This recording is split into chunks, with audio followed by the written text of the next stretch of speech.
players of this ballgame. Coming from the NHA, Comelec rather, Vanguards, we have Ken Isik and Jemwell Namukatkat. Ang NHA po ang kanilang natalo. And of course, si Ken muna ang ating uunahin. Congratulations sa inyong kupunan. Ken, kwentuhan mo naman kami gaano kahirap itong kupunan ng NHA Home Masters. Assalamualaikum warahmatullahi ta'ala wabarakatuh. Po, yung NHA ngayon po, galing kami sa panalo.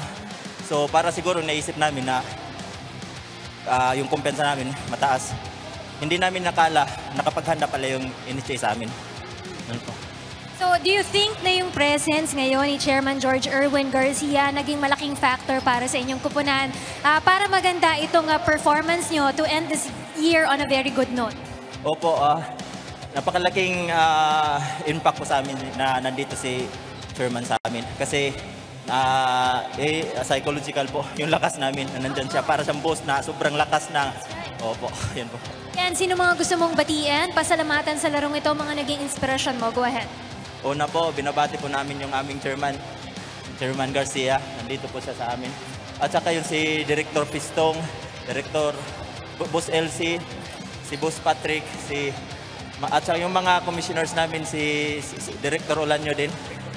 Siyempre rin yung aming director sa Davao po, si Director Tambuang, si Director Abbas, Ma'am Arid Enyo Mirables, si Kuya Sikoy, yung asawa ko nanonood sa Davao, at saka yung mother-in-law ko, at saka yung mama ko, mga kapatid ko nandun sa Mati, Davao Oriental po. Yung mga sister-in-law ko po, nandun sa Saudi yung isa. Yung mga kapatid ko, mga pinsan ko, mga Yuhin ko nanonood sa amin, walang suporta nanonood sa amin. Yung bilas ko na si Amir nanonood din sa amin. Yung taga-Talumo, Muslim Village, nanonood lahat sa UNTV. At sa buong nandun sa Mati, nanonood sila lahat po.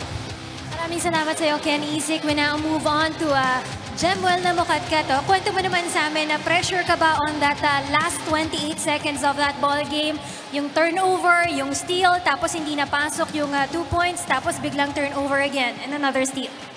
First of all, kudos sa kalaban namin NHA sa magandang laro. Siyempre, normal talaga yun, especially that moment na medyo maganda yung score, maganda yung laban. And thankful kami kasi sa amin nangyari. And kahit na yung pressure is, papasalamat ako sa mga teammates ko at sa mga coaches na andun pa rin yung composure ng team. Okay, on your next games, next year, mga kalaban nyo dito ang GSIS at AFP, dalawang mabigat na kupunan, no?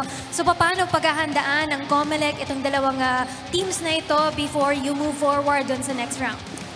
Mag-stick lang kami sa mga game plans namin and stick lang kami doon sa mga coaches namin kung ano yung mga nakikita nila na adjustment namin. Pero yung ginagawa lang talaga namin is yun lang pa rin, usually run and gun pa rin, and doon pa rin kami mag-stick para sa mga games na darating namin. Magiging mahaba ba ang holiday break ng Comelec o magkakaroon ba kayo ng ensayo during the holiday break?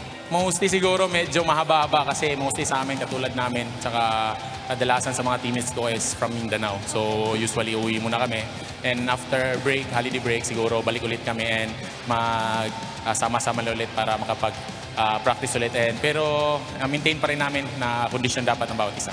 Maraming salamat sa iyo, Jemwell Namukatkat. Congratulations again for winning this game. Of course, you can greet yung mga naging inspirasyon mo sa larong ito. First of all, thankful kami kay God dahil sa panalo binigay. And nagpapasalamat kami sa chairman namin sa Comelec, Chairman Garcia, kay Director Pistong, yung executive director namin, yung mga commissioners namin, yung NBank ng Comelec, kay Boss Patrick, kay Boss LC. Boss, maraming salamat sa maagang pamasko sa amin. And sa director ko sa Region 10, kay Director Rini Magbotay, kay Arid Dulet, sa mga supervisors namin, especially kay Bossing Alinas. Sir, balik na po ako, gagawa na po ako ng yearly report ko.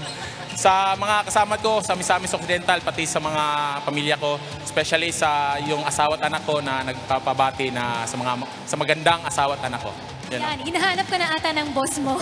Ayan, maraming salamat and congratulations to our two best players of this ballgame coming from the Comelec after winning against the NHA Home Masters.